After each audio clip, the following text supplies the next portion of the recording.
In the cradle of golden dust where time breathes through the wind, Africa's vast savanna stretches endlessly, an ocean of grass rippling beneath a sky that has watched over kings for centuries.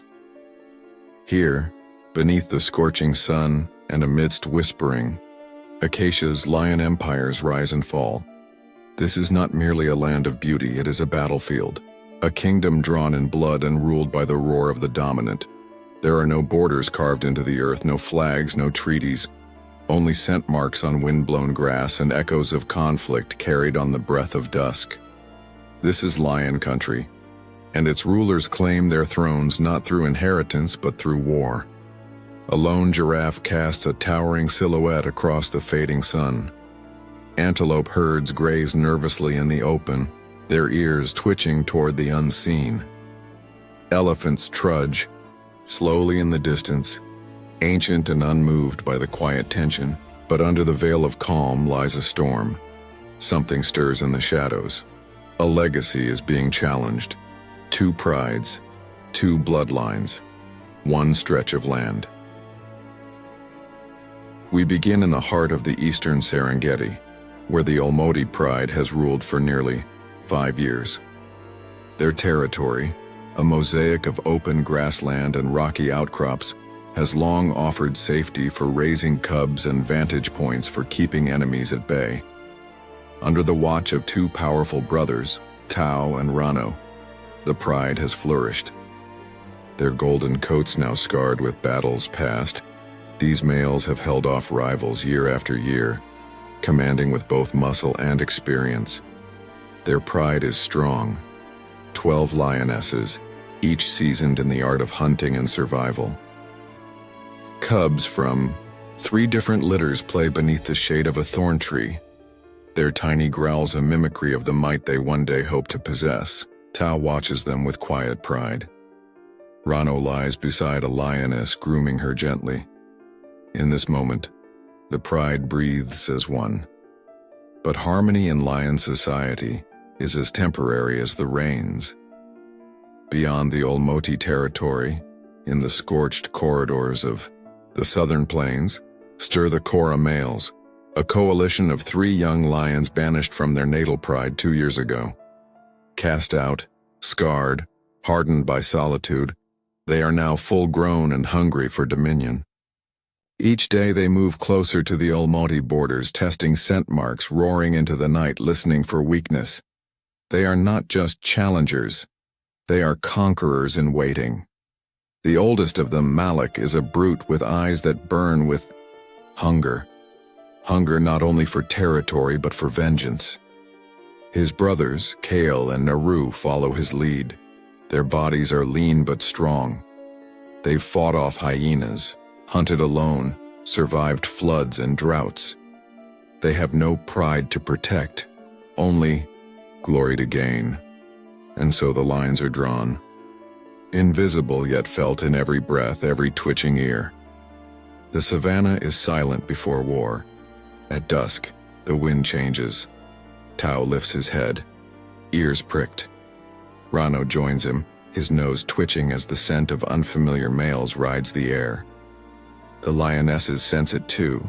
Those with cubs shift their position, subtly herding the young toward thicker bush. Tails flick, eyes narrow. The elders know this sign. It is the signal of approaching death. Across a dry riverbed, 3 shadows slink along the ridgeline. Malik in front, his mane catching the fire of sunset. He stops and roars, a sound that splits the twilight and sends wildebeests scattering across the plains. The roar is not just a claim, it is a challenge. From the kopje, Tao responds. His roar is deeper, older, and filled with the weight of every battle he's survived. Rano joins him, the sound layered, defiant. It is a king's refusal to bow. But the night belongs to neither of them yet. The lions do not clash immediately. Lion warfare is not blind rage. It is chess with claws. For 3 days the prides shadow each other. The Kora males move deliberately, scenting the Almoti borders, marking over them, erasing the history of their rivals with each spray and scrape. Tao and Rano trail behind, watching, biding their time. The lionesses become ghosts, keeping cubs hidden and moving only at night. Tension sharpens the air. Even the insects fall quiet. And then, at dawn on the fourth day, the dust rises. The Kora males advance boldly into Almoti heartland. This is a declaration of war. Tao and Rano charge down from the rocks with fury behind them. The grass parts like waves as 6 lions collide. What follows is not a choreographed dance, it is chaos. Roars erupt, fangs flash, claws rake across flesh. Tao locks with Malik, the old king's strength meeting youthful power. They slam into the earth, each trying to sink teeth into the other's neck. Blood sprays. Kale and Naru try to flank Rano, but the veteran lion weaves between them, snarling, landing blows that would cripple lesser cats. The battle rages for minutes that feel like lifetimes. Dust chokes the morning light. Birds scatter from trees. The land bears witness. When the dust settles, the Kora males retreat, bloodied but alive. Malik limps. One of Kale's ears is torn. Rano bleeds from a gash above his eye. Tao pants heavily, favoring his left shoulder. It is not victory. It is survival.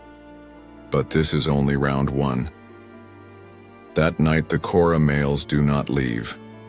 They rest at the edge of the riverbed, just outside the Almoti territory. This act alone is defiance. And the Almoti pride? They do not sleep. Lionesses stay close to the cubs. Tao stands watch through the moonless night.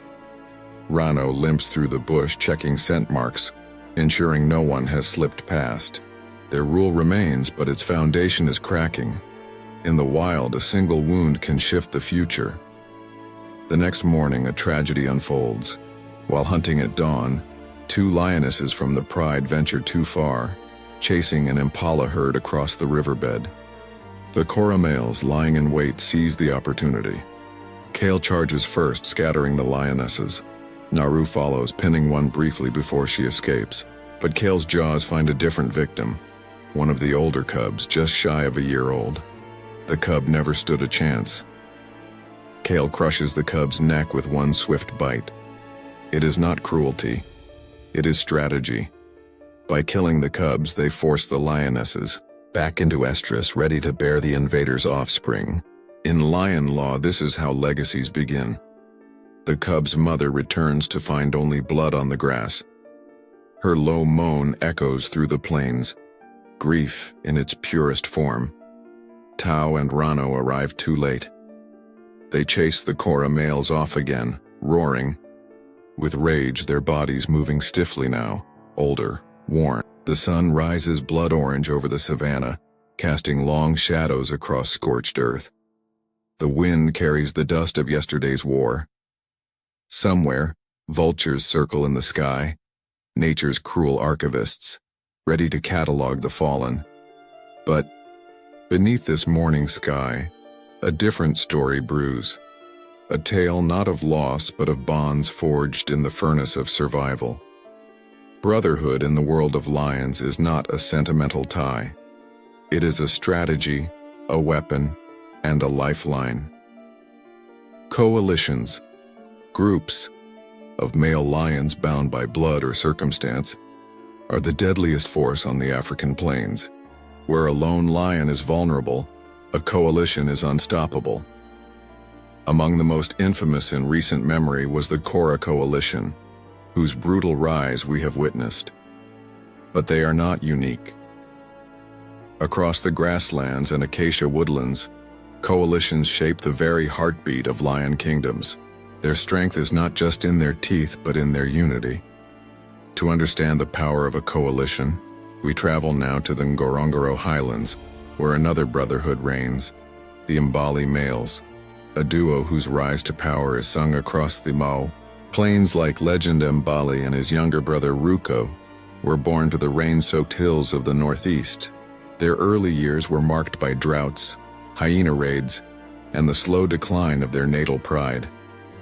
By the time they were 2, their father had vanished, presumed killed in a border clash. Their mother was never seen again. Left with only each other, they wandered the fringes of lion society, exiles in their own home. For months they lived on scraps. They scavenged kills left behind by leopards and jackals. They fought off hyenas more than twice their number. And through it all, they never separated. Every fight, every hunt, every night curled under the stars, they faced it as one. Their bond became their survival. At 3 years old, they were strong enough to challenge. They moved south, targeting a small pride led by a single aging male. It was not a grand battle, it was swift, calculated. The old king tried to fight, but the Mbali brothers attacked in tandem. One went for the flank, the other for the throat. In under 5 minutes, the pride had new rulers. The takeover was bloodless. For the lionesses, at least, they accepted the newcomers quickly. Within a month, 2 were in estrus. Mbali and Ruko took turns mating, securing their legacy. Within a year, their genes thrived in cubs, born beneath the same stars that once witnessed their exile. But even as rulers, their bond remained ironclad. They never quarreled over females, they groomed each other often.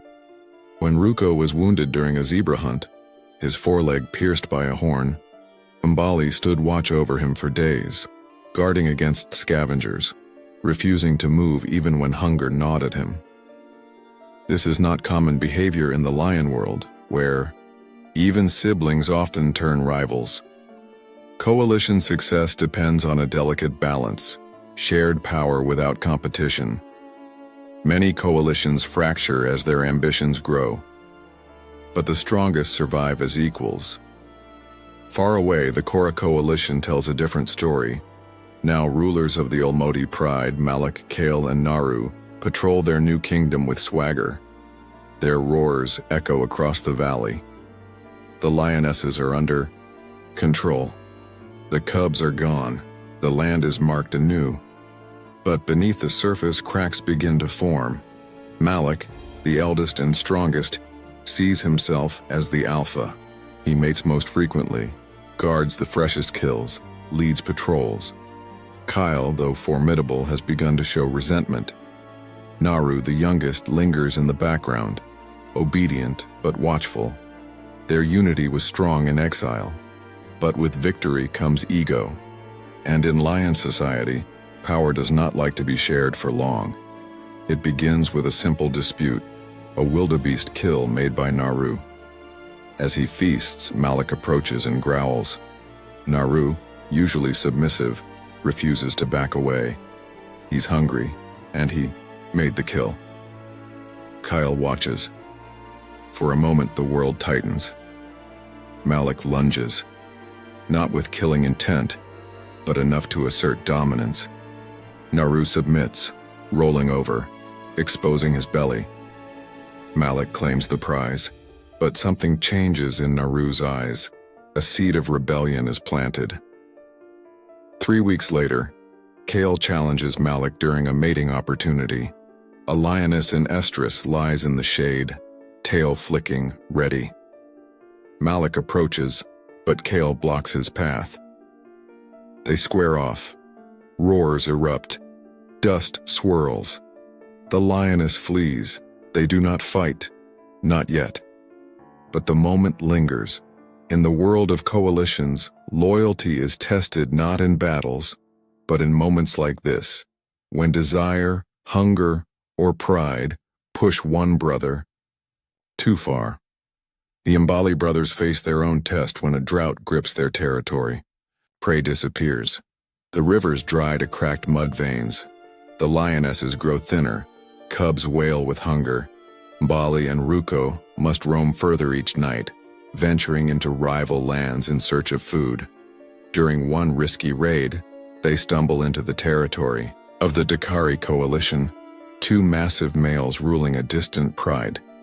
The scent of unfamiliar lions is unmistakable, but hunger overpowers caution. At dawn, the ambush strikes. Dakari and his brother Kembe pounce from the tall grass, catching Mbali and Ruko off guard. A battle erupts, chaotic, brutal. Ruko is thrown against a rock, stunned. Mbali holds his own, slashing at Kembe with clawed fury. But they are outnumbered, outmatched. Mbali does not flee. Instead, he circles back to his brother, snarling, positioning himself between Ruko and the enemy. It is a suicidal stand, but one made of love, not strategy, but fate intervenes. A burst of thunder cracks the sky, rain, sudden and heavy, begins to pour. The battle breaks. Dakari and Kembe retreat, unwilling to fight in the storm.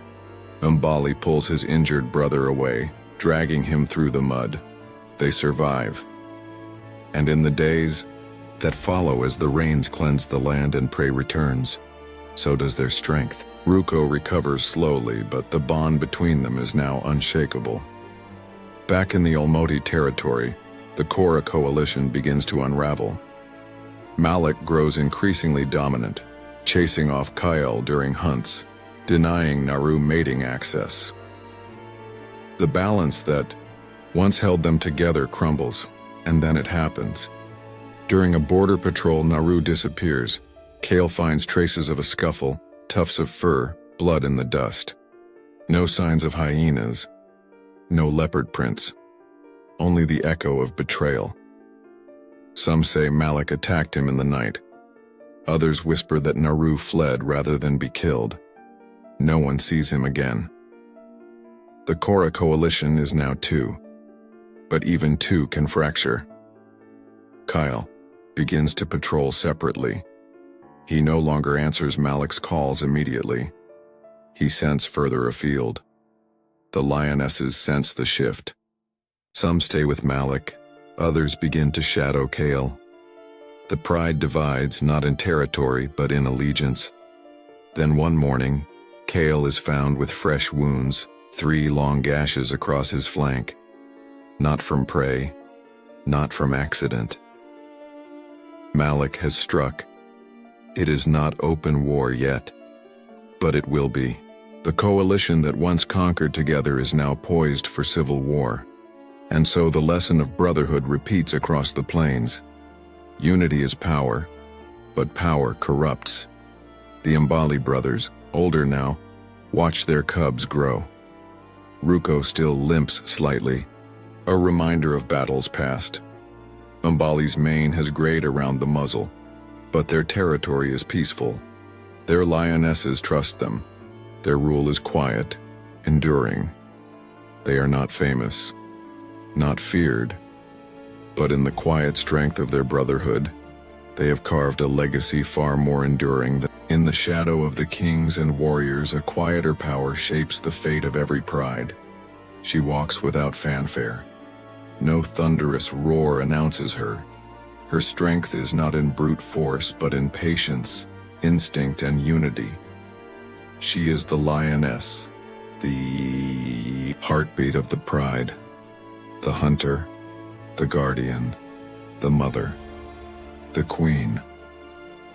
While the world marvels at the battles of males, it is the lionesses who ensure the pride survives. In the heart of the central Serengeti, the Twala pride has endured 3 generations of bloodshed and drought, yet it stands. Not because of powerful males, but because of the relentless will of its lionesses. Among them is Nyaleti, an elder matriarch whose life has weathered the rise and fall of 5 coalitions. Her face is a map of scars, reminders of hyena raids, rogue males and failed hunts. Her eyes, cloudy with age, still hold the fire of purpose. Nyaleti's pride consists of 9 lionesses, her daughters, nieces, and granddaughters. Together they are a force of nature. They hunt in silence, moving like smoke through the tall grass. They raise cubs in shifts, each one taking a turn grooming, nursing, protecting. In their world, survival is a shared burden. But the greatest challenge they face is not just predators, it is instability. Without stable males to protect the territory, the Tuala pride lives on borrowed time. Rogue males prowl the perimeter. Their scent lingers on the wind like a warning. The cubs, 7 of them all under 6 months, are in danger. Each lioness knows what happens when a takeover comes. Cubs are the first to die, and so, the lionesses prepare. They don't wait to be attacked. They adapt. For weeks, they sleep, in dense bush constantly relocating. They avoid the open plains, hunt at night, keep the cubs hidden by day. It is exhausting but essential. This is lioness strategy, not confrontation but evasion. But their luck runs thin. One morning, as the sun spills gold across the acacia groves, a deep roar rolls across the hills. Then another. 2 males appear on the horizon, massive, dark-maned eyes locked on the pride. They are the Rockeye brothers, newly exiled from a pride lost to fire and famine. They are lean, determined, and seeking a new beginning. Nyeleti does not roar back. She watches from behind a thicket, cubs crouched at her side. Her daughters flinch. The younger ones unsure. The older ones, Zala, Tilo, and Miremba, exchange looks. A decision is forming. Over the next 2 days, the males inch closer. No aggression, no violence, just presence. They follow the pride at a distance, testing the air, reading the lioness's movements, and then, one morning, they vanish. The pride relaxes, but only slightly. Nyeleti does not trust silence. Her instinct is proven right. That night the Rockeye brothers strike. In a lightning-fast ambush, they scatter the lionesses from a shallow ravine where the cubs are stashed. Roars echo, dust explodes. Tilo fights, bravely, clawing one male across the eye but is thrown aside. Miremba roars desperately, leading cubs toward a thicket. But 2 cubs, Nyeleti's youngest grandsons, are caught.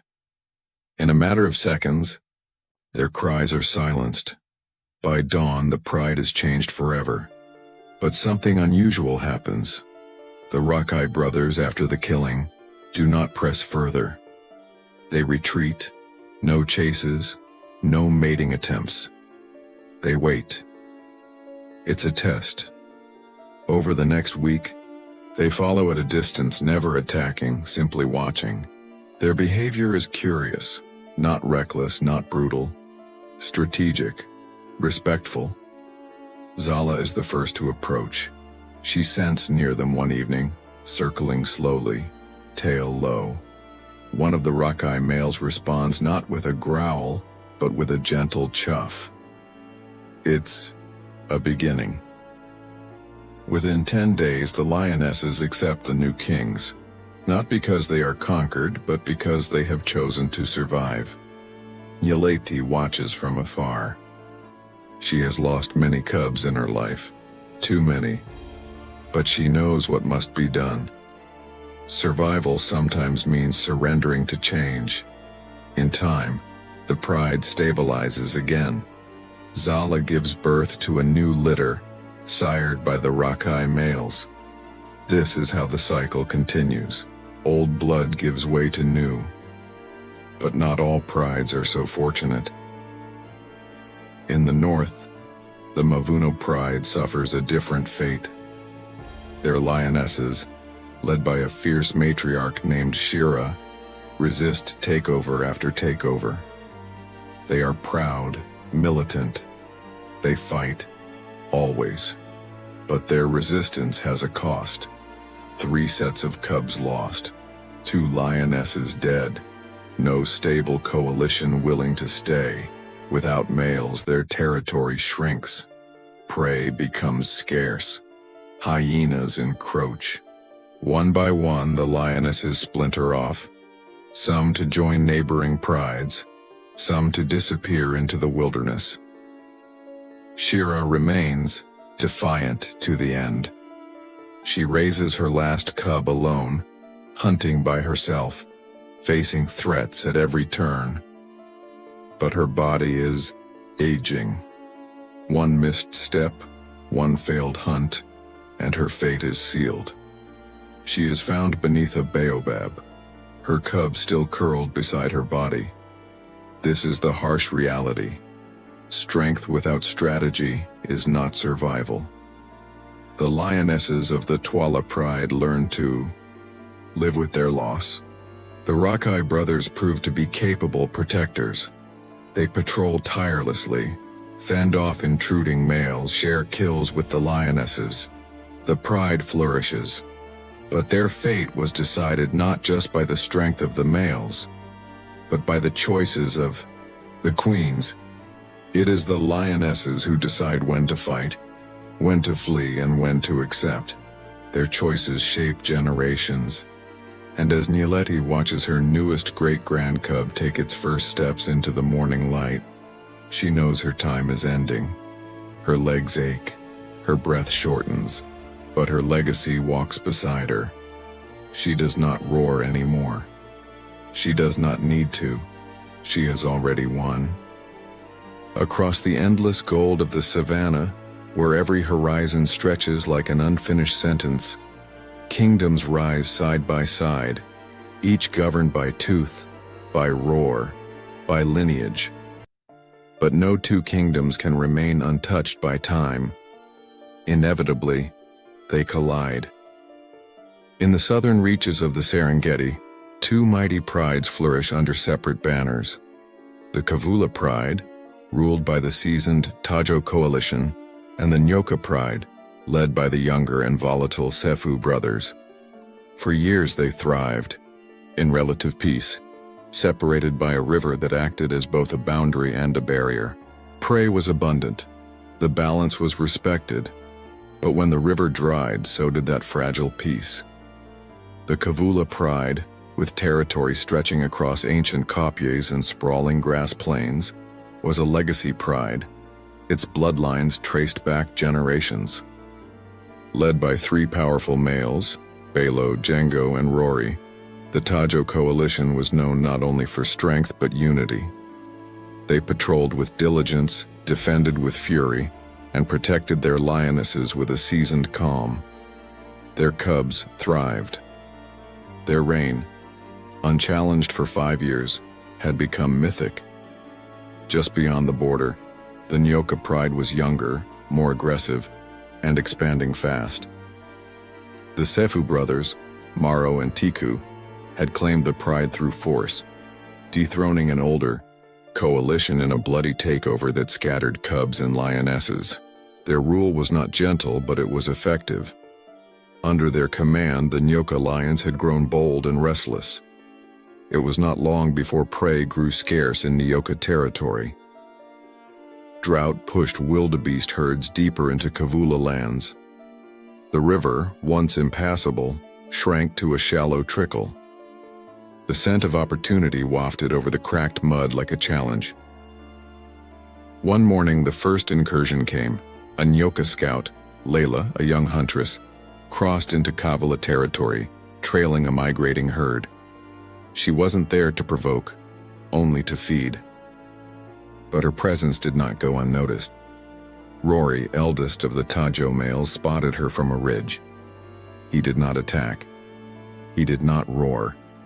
He simply watched as she fed, alone, quickly, and returned. That silence might have been mercy. But mercy is misunderstood in the wild.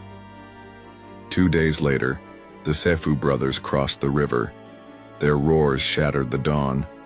It was a declaration, not yet war, but a spark. Tajo's response was swift. Balo and Django charged toward the incursion site, flanking Rory.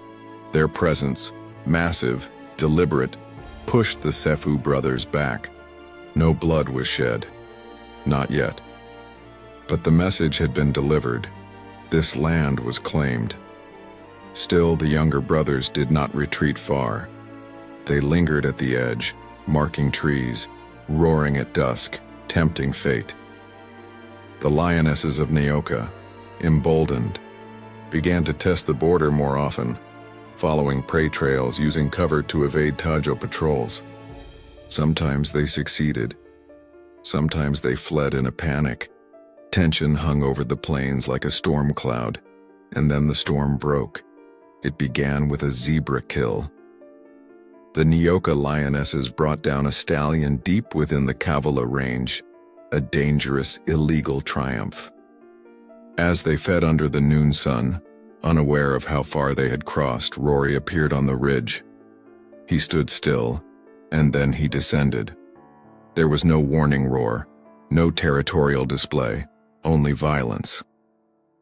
Rory charged into the feeding pride, scattering lionesses like leaves. He struck Ao, a young female, with a blow that sent her tumbling. Another lioness tried to defend her, Sela, her sister. But Rory was merciless. He wasn't just defending land, he was sending a message to the Sifu brothers, come any further. And this is what awaits. But retaliation came swiftly. That same night, under a moonless sky, the Sifu brothers crossed the border with 5 Nyoka lionesses. Not to hunt, not to scout, to challenge. They moved silently, like shadows stitched from hunger and fury. They found the Tajo coalition near a dried pan, resting. The clash was sudden and brutal. Maro lunged at Balo, claws flashing, teeth bared. Tiku targeted Rory. The lionesses kept back, circling, watching. The night echoed with growls, grunts, and the crunch of bone. Django rushed to Balo's aid, forcing Maro to retreat. Tiku, bloodied by Rory's seasoned strikes, limped away into the darkness. The Tajo males held their ground, but not without cost. Rory's flank was torn. Balo's eye swollen shut. The fight was not decisive, but it shifted everything. The border was now a battlefield. Over the following weeks, both prides suffered. Prey became scarce in the contested zone. Lionesses grew thin, cubs vanished. The wounded healed slowly. Tajo became more defensive, while Seifu's movements grew erratic. Then, the unthinkable. Django disappeared. He was last seen at the edge of the riverbed, patrolling alone. His tracks faded into crocodile trails. His body was never found. His absence left a vacuum. The Tajo coalition, once 3, was now 2. Rory and Balo rallied their strength, but the loss shook the pride. The lionesses became more cautious. Their cubs were kept hidden. Roars, once confident, turned to calls of desperation. The Sifu brothers, sensing weakness, pressed harder. Each night, their roars echoed closer. Each day, their scent marked deeper into Kavula grasslands. And then, fate intervened. A fire. Sparked by lightning, fanned by wind, it tore across the savannah with terrifying speed. Flames devoured grass, scorched burrows, sent antelope fleeing in blind panic. The riverbed, already dry, funneled smoke like a curse. Both prides were displaced. Territory lines erased by fire and fear. In the chaos, the Kavula lionesses fled south. The Nyoka pride scattered west. The Seifu brothers vanished into haze. When the ash settled, the land was blank again. A savannah erased. In the wake of that destruction, survival became personal. Pride names meant little. Kingdoms were gone. Only hunger remained. And in that vacuum, something changed. The lionesses, once enemies, began to share spaces. They drank from the same shrinking pools. They shadowed the same herds. They crossed paths without growls. The need to eat outweighed the need to conquer. Eventually, one lioness, Sela of Nyoka, joined a hunting group of former Kavala lionesses. not a truce, not an alliance, just necessity. And one dawn Rory, wounded, thinned but alive, was seen trailing behind them, silent, protective. Of Ballo there was no sign, no roar, only silence. In time, new coalitions would come, new borders would be drawn, new cubs would rise to fight, to fall, to claim and reclaim. But for a brief, fragile moment when the land bore only ash and silence, two kingdoms collided not in war, but in survival. The Savannah, always watching, always waiting, whispered its final verdict. Power fades, blood spills, territory burns, but those who adapt endure. And in that truth, a new kind of kingdom is born, not of dominance but resilience, not of conquest but cooperation, not marked by roars, but by survival scars. The Savannah remembers everything. It remembers the roars that once shook the trees, the thunder of paws in battle, the silence of the defeated. Every fallen lion leaves behind more than a carcass. They leave a story, carved into the dust, whispered through grass, watched by vultures and remembered by the wind. This is the story of the fallen, and what happens after the fall. In the heart of Tsavo, Kenya, where the land stretches vast and red, the Ndovu coalition once ruled without challenge. 4 brothers, Shuja, Mwitu, Jabari, and Mosi, powerful, ruthless, and inseparable. They were raised in fire, exiled young, hardened by starvation, and returned to dominance with vengeance. Together, they overthrew an aging coalition, claimed 2 neighboring prides, and expanded their reach over nearly 60 kilometers. Their reign was fierce, but effective. Their cubs thrived. Their names were etched into the soil, but dominance is alone with cruel interest. The first to fall was Mosi. He was the smallest, often in the background.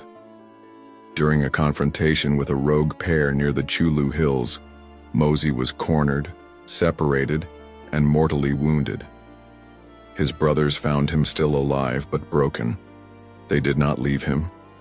For 2 days they lay beside him. They licked his wounds. They snarled at scavengers. And when he breathed his last, they stood watch until the sun dipped behind the hills. Then they moved on, but they moved differently. Shuja, the leader, grew more aggressive.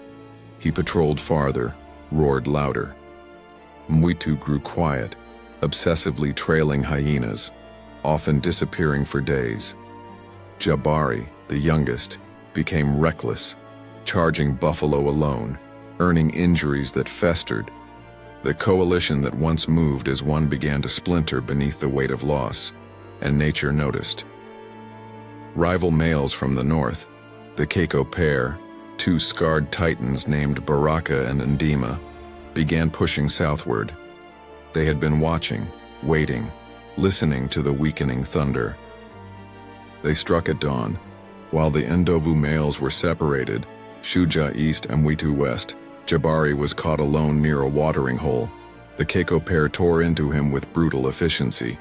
The fight was not fair. The outcome was not in question. By the key, time Shuja arrived, breathless and bloodied, Jabari's body was already cooling. Another brother, lost. But this time Shuja did not mourn. He hunted the Keiko pair through the night. Alone, injured, unhinged. He did not find them. Instead, he found Mwitu, lying in a ditch, his side torn open, the breath shallow in his throat. Ambushed, cornered, barely alive. Shuja stood over him, trembling with rage. But the wild is not moved by rage. It is not softened by grief. Mwitu did not survive the night. And just like that, the Ndovu coalition was no more. 3 brothers buried beneath time and silence. 1 lion remained. Shuja, once a king among kings, now limped through his former territory alone, chased by hyenas, haunted by vultures. His mane, once regal, was matted with dried blood. His body bore the toll of war, but his eyes still held fire. He was a ghost, a shadow of power, yet even a fallen king can shape the land. One day, a young lioness, Nima, daughter of Mwitu, crossed paths with him near a forgotten waterhole. She approached with caution, her body crouched low, ears back. Shuja did not snarl. He turned away and walked. Nima followed him for days, at a distance, watching, learning. She saw how he chose shaded paths, how he drank only at night, how he hid when danger passed, but never ran. She had heard stories of him once. Now she saw the truth. Not just a warrior, a survivor. In the weeks that followed, other lionesses found him. Daughters, cousins, wanderers. Not to mate, not to follow, but to learn. Shuja became something rare in lion society, a ghost teacher. He taught by movement, by patience, by refusal to die. And slowly, a new pride began to form, not of domination, but of memory. They were called the Sauti Pride, the voice, for they carried the legacy of those who had fallen. Each lioness bore scars. Each had lost family to conquest or starvation. They were a pride of the broken, and together they rebuilt. Shuja never sired more cubs, but he protected those of others. He fought off intruding hyenas. He led night hunts. He slept in the open, daring any challenger to try again. They didn't. And when he finally lay down beneath the baobab tree one morning and did not rise again, the savannah did not roar, it whispered. The wind lifted dust around him. The vultures circled, but did not land. And Nima stood over him, not crying, but still, honoring. In time, the Sauti Pride became strong. Their territory stretched over plains once drenched in war. They hunted clean. They raised cubs in peace. They did not roar often, but when they did, it echoed. A legacy built not from dominance, but resilience. A fate born not from victory, but from surviving the fall.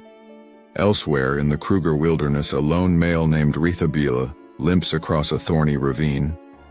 His body is mangled, back leg disjointed, ear half missing, belly sunken. He was once part of a failed takeover. His coalition mates scattered, his pride lost. But still he moves, he hunts hares, he drinks dew, he sleeps in thickets and avoids confrontation. He has not seen another lion in months, yet he endures. One evening, he finds a young leopard trapped in a snare near a poacher's trail. The leopard hisses, tries to pull free. Rethabile does not attack. He watches, he circles, he waits. Then he leaves. Hours later, rangers find the leopard, alive, weak, but safe. They also find paw prints nearby. Unmistakable. Lion, and when a cub is owned, born in the distant Northeast and grows up listening to the stories of the lone lion who chose not to kill a rival, a different kind of lesson is passed on. That power is not always in teeth. Sometimes it's in choice. The fate of the fallen is not to disappear. It is to become myth, to shape behavior, to carve out new ways of surviving, of teaching, of remembering. The savannah holds their bones, yes, but it also echoes their choices, their last roars, their mercy, their hunger. And in the endless circle of predator and prey where war is never far and peace is always fragile, those stories guide the next generation. Some fall in violence, others in silence, but all leave a mark. A fate, a lesson etched forever into the wild. The sun dips low, painting the savannah in hues of molten gold and fire. Shadows stretch long, and the air grows still, pregnant with the promise of another night, another battle, another chance for survival. In the eternal rhythm of the wild, legacies are born not only through blood and bone but through the echoes of a roar. Every lion's roar carries a story, a declaration of power, of presence, of survival. But beyond the raw thunder lies something deeper, a legacy passed from one generation to the next. This chapter is a journey into that legacy. In the dense thickets near the Mara River, a new pride stirs, a pride known as the Amara, meaning strong. They are young lions, descendants of battles fought in distant lands, brought together by fate, hunger, and the unyielding drive to claim their place. Among them is Kazi, a lion cub born in the shadow of war. His fur is still soft, eyes wide with innocence, but within him burns a spirit already marked by the struggles of his ancestors. His mother, Nia, carries the scars of countless confrontations. Her gait is cautious but proud. She tells stories to her cubs, not with words but through her movements, her silent teachings. She shows them how to hunt with patience, how to read the wind, how to respect the fragile balance between predator and prey. One evening, as the sun slips beneath the horizon, Nia gathers her cubs atop a rocky outcrop. The vast plains stretch before them, alive with shadows and whispers. Here she shares the unspoken history of their pride. She recalls the legends of the Tajo coalition, the fierce brothers of the Kavula lands. She remembers the Sefu brothers' relentless hunger for dominance. She speaks of Shuja, the fallen king who became a teacher, and Rethabile, the lone survivor who showed mercy where others would not. These stories become the foundation of Kazi's world. They are warnings and inspirations, a map for navigating the savannah's perilous dance. As Kazi grows, so does the pride. The Amara mark their territory with confident roars that ripple through the night. But power is never given freely. One dawn, the ground trembles beneath the thunder of hooves. A rival pride approaches, the Zamani, fierce and unyielding, led by the cunning lioness City. A battle for territory is inevitable. The clash is brutal and swift. Roars fill the air like cannon fire, paws tear at earth and flesh. The Amara fight with youthful ferocity, but the Zamani pride is seasoned. Kazi watches from the safety of the thickets, heart pounding, eyes wide. In the midst of chaos, Nia protects her cubs fiercely, but fate deals a harsh hand. A Zamani male breaks through the lines and lunges at Kazi. Nia intervenes, but she is wounded. The battle ends with heavy losses on both sides. The Amara retreat, licking wounds and counting cubs lost. But from that day, something changes in Kazi. Begins to roar, not just a cub's uncertain call, but a deep, resonant sound that fills the night. A declaration of resilience. His roar carries the weight of all who came before him, the fallen, the survivors, the kings. It is a promise, a vow, that their legacy will endure. Years pass. Kazi grows into a formidable lion, tempered by hardship and wisdom beyond his years. He leads the Amara with a balance of strength and compassion. His pride expands, forging alliances and weathering storms. In his eyes burns the fire of history, the lessons of war and peace, of conquest and mercy. And when he stands atop the highest kopje, surveying the land beneath a blood-red sunset, his roar echoes across the plains, a roar that carries the past, a roar that shapes the future, a legacy born from the deadliest pride wars, now transformed into a promise of survival, of hope, of the eternal spirit of the wild. The sun rises again over the endless savanna, spilling amber light across the tall grasses that sway like an ocean in the breeze. Life pulses in every corner, from the smallest insect scurrying beneath the soil to the mighty elephants trumpeting on the horizon. And amid this vast tapestry, the lion reigns, not just as a predator but as a symbol of nature's fragile balance, of survival's ceaseless struggle. This chapter is a reflection on that eternal cycle: birth, conflict, loss, and renewal. The circle of survival. In the remote grasslands of the Okavango Delta, a new generation awakens. Cubs, wet with birth, nuzzle their mothers, their tiny eyes fluttering open to a world that is both beautiful and brutal. Among them is Zuri, daughter of the reigning male Mwamba. Mwamba's coalition is strong. His roar commands respect, but beneath his strength lies a secret fear, a shadow of the past pride wars, a memory of friends lost, of battles barely won. Zuri grows beneath the watchful eyes of her family. She learns the art of stalking, the rhythm of the hunt, the silence between the roars. One dusk, she sits beside her mother as the pride watches a distant rival approach, a coalition seeking to claim Mwamba's territory. The tension is palpable. The two groups circle, muscles taut, eyes locked. Then the battle erupts, ferocious, chaotic, desperate. Paws slash, jaws snap, bodies crash into dust and blood. Zuri watches, heart pounding, as her father fights with every ounce of his strength to protect their home. But even the strongest fall.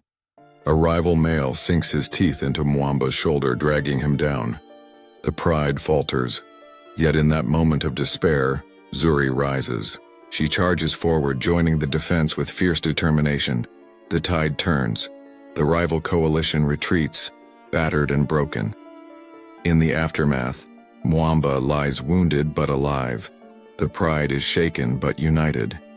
Zuri's courage marks her as a future leader. She roars, a deep, powerful sound that carries across the delta. Her roar is a beacon to the pride, a promise that life will continue, that the cycle endures. The circle of survival turns once more. Beyond the immediate struggle, the savanna shifts. Rain clouds gather, bringing life-giving water to parched lands. Prey animals multiply, feeding the hunters. New coalitions form. Old ones dissolve. The lion's world is one of constant change, where every victory is fragile, every loss profound. But always, the legacy of those who fought before guides the next generation. In the quiet moments, when the stars glitter like scattered diamonds, lions lie side by side, breathing in the ancient rhythms of the wild. Their stories of war, of survival, of love, are etched into the very soil beneath their paws. And as dawn breaks again, the roar of the lion carries on, a sound that has echoed through millennia, a sound that will echo forever. The circle of survival. Endless, majestic, eternal. There comes a moment in every kingdom when the roar that once shook the earth begins to fade, when mighty claws dull, when the golden mane once feared across valleys begins to thin and gray. It is the fate of every king to fall. In the southern reaches of the savanna, where baobabs pierce the horizon and the sky stretches like canvas, the Tamu coalition once ruled with unrivaled dominance. 3 males, Baraka, Lamu, and Jengo, swept across territories with the fury of a storm. Their reign lasted nearly 8 years, an eternity in lion terms. They fathered dozens of cubs, displaced rivals, and shaped the destinies of 5 prides. But time is not merciful. Baraka was the first to falter. A deep wound from a giraffe's kick refused to heal. Infection set in. His limp worsened. The mighty lion who once leapt with terrifying speed now struggled to cross a dry creek bed. Still, he tried to keep up. He followed Lamu and Django on patrols, lagging behind, panting. The others waited at first, then less and less. In the lion world, weakness is contagious. Baraka began spending nights alone, scavenging instead of hunting. Lionesses from their core pride avoided him. Even his own sons, now subadults, watched from a distance. Reverence faded into pity, pity into indifference. One morning he was gone. No signs of struggle, no roar in the dark, only his scent lingering along the edge of the termite hills. Some say he wandered into the bush to die alone, a king unwilling to be seen as prey. Others believe he fell to hyenas in the night. No bones were ever found. Just silence. The Tamu. Coalition now too continued its reign, but the balance had shifted. Lamu, the largest, now claimed dominance. Django, ever the opportunist, began to distance himself. They still patrolled together, but the harmony was fractured. Their once powerful unity had become a rivalry in disguise. A new force was rising. Two rogue males, Shaka and Moro, lean and hungry, had been tracking the Tamu borders for weeks. Exiled from the distant highlands after losing a brutal takeover, they had nothing to lose and everything to prove. They watched. They waited. They learned. They timed their move with brutal precision, striking during the dry season when prey was scarce and the pride weakened. It began with roars in the distance, echoes that did not belong. Then came the scent trails, sharp, fresh, defiant, markings over the Tamu scent posts, a challenge etched into the very dust. Lamu and Django responded as they always had, together. But this was not the same coalition it once was. The battle began beneath the old acacia grove at dawn. Roars thundered across the plain, the lionesses scattered with cubs. Dust curled like smoke around four massive bodies locked in fury. Lamu met Shaka first, heavier, older, but slower. Django faced Moro, a blur of claws and snarls. For minutes they clashed, paws striking like hammers, teeth flashing, muscles straining. Blood splashed across cracked earth. Then came the turning point. Lamu hesitated, just a moment, glancing toward Django expecting backup. But Django was retreating, not running, not defeated, just stepping away. Lamu roared in betrayal, but it was too late. Shaka lunged, slamming Lamu to the ground. Moro joined, 2 against 1, and Django, the once loyal brother, disappeared into the tall grass. The battle ended with silence. Lamu's body was never seen again. Only vultures gathered at midday circling low. The fall of a king. Shaka and Moro claimed the territory within days. Their victory was swift, ruthless, complete. But in the eyes of the lionesses, it was not over. Trust takes time. And not all queens are eager to bend the knee to new kings. Several lionesses, sensing the shift, absconded with their cubs. Some traveled dozens of miles to seek refuge in neighboring prides. Others went rogue, forming temporary sisterhoods, hiding their young, refusing to mate. But time bends even the strongest will, and nature has its rules. One by one, the lionesses returned, some with no cubs left, others forced by hunger. Shaka and Moro, for all their fury, proved attentive rulers. They patrolled, endlessly fought off scavengers and ensured their pride's survival. Still, their rule was born in betrayal. Their legacy etched in the blood of a fallen king. Django, the lion who fled, wandered alone for nearly a year. He was seen occasionally, ragged, thin, limping. He tried to join another pride once, but was chased off by dominant males. His mane thinned, his teeth chipped. He scavenged from hyena kills, and then one day he was seen no more. Another king, erased by time. Far across the plains, the Mbali brothers, in the golden quiet of dawn, as the first rays strike the plains and the winds hush before the heat, the past whispers in the dust. Footprints, half buried in time, trace the paths of kings long gone. Bones lie scattered beneath thorn trees. A single claw, bleached white by sun and seasons, tells of a battle once fought, now forgotten by all but the earth. This is the Savannah's eternal rhythm. Roar, rise, fall, fade.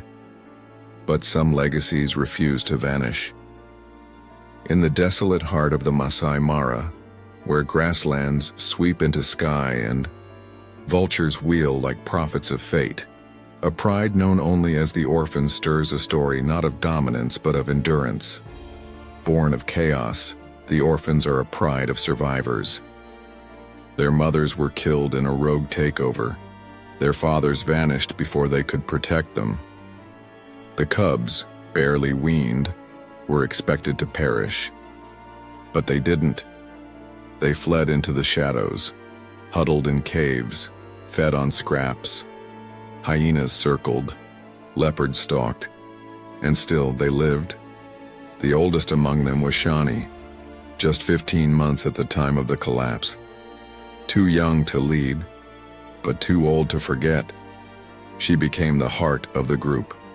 Not a queen crowned by ceremony, but one chosen by circumstance. Shani learned to hunt far earlier than nature intended. Her first kill, a hare, fed 4 cubs for 2 days. Her first mistake, challenging a warthog, nearly cost her a leg. But pain sharpened her instincts. Years passed. Cubs grew into lionesses. The bond between them, forged in fear and fire, became something unbreakable. They had no territory, no coalition, no inherited name. But they had each other. They moved like ghosts, avoiding established prides, evading males, hunting silently in the dark. Each lioness took turns as scout, hunter, nursemaid. When one fell ill, the others fed her. When one gave birth, the rest guarded the cubs as if they were their own. In time, other exiled lionesses joined, some wounded, some pregnant, some silent with grief. They were welcomed without question. No hierarchy, no legacy, just survival. They called themselves nothing. It was the rangers who named them the orphans. But in the wild, they were feared and respected. Because no one understood how they lived, their hunting tactics became legend. Coordinated, adaptive, ruthless. They once took down a zebra stallion with only 3 lionesses, one distracting, one circling, one ambushing from a ditch. A kill that fed them for days. They became phantoms, lions who thrived without males, without land, without legacy. But even the most invisible prides leave footprints, and those footprints eventually led to confrontation. A new coalition, the Tao brothers, took interest in the area the orphans roamed.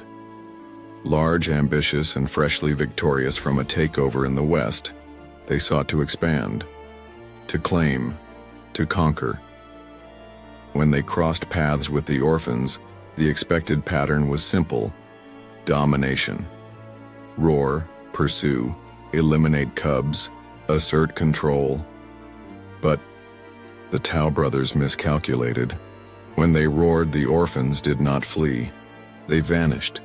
When they chased, the lionesses split, some drawing the males away, others shielding cubs deep within a dry ravine. The Tao brothers found only bones and fading tracks. Frustrated, they pressed harder. They marked territory, tried to trap the pride. But the orphans were not playing by the rules. They didn't defend land. They didn't cluster around a central den.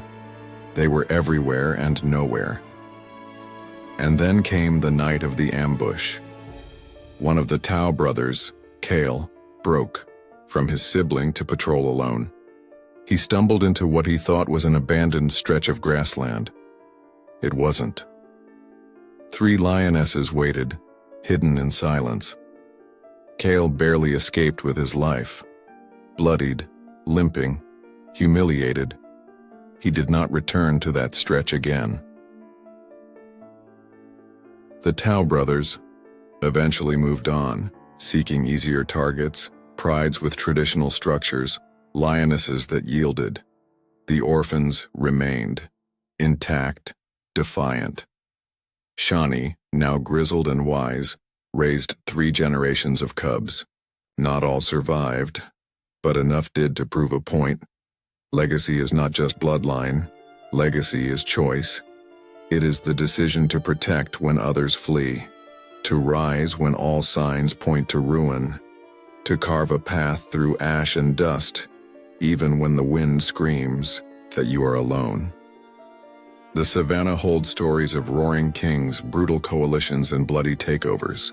But the story of the orphans is one told in whispers, in scent trails, in the hush between stars. They never ruled a kingdom, but they defied extinction. And now, their cubs roam wider than their mothers dared, some joining new prides, others forming small splinter groups of their own. Quiet queens in waiting. Further south, another legacy stirs. A lone male, Nduma, wanders the edge of the Rift Valley, son of a pride wiped out in a lion-hyena war, raised by his mother until her final breath. He has no coalition, no allies, and yet he walks with purpose. He has survived floods, starvation, crocodiles.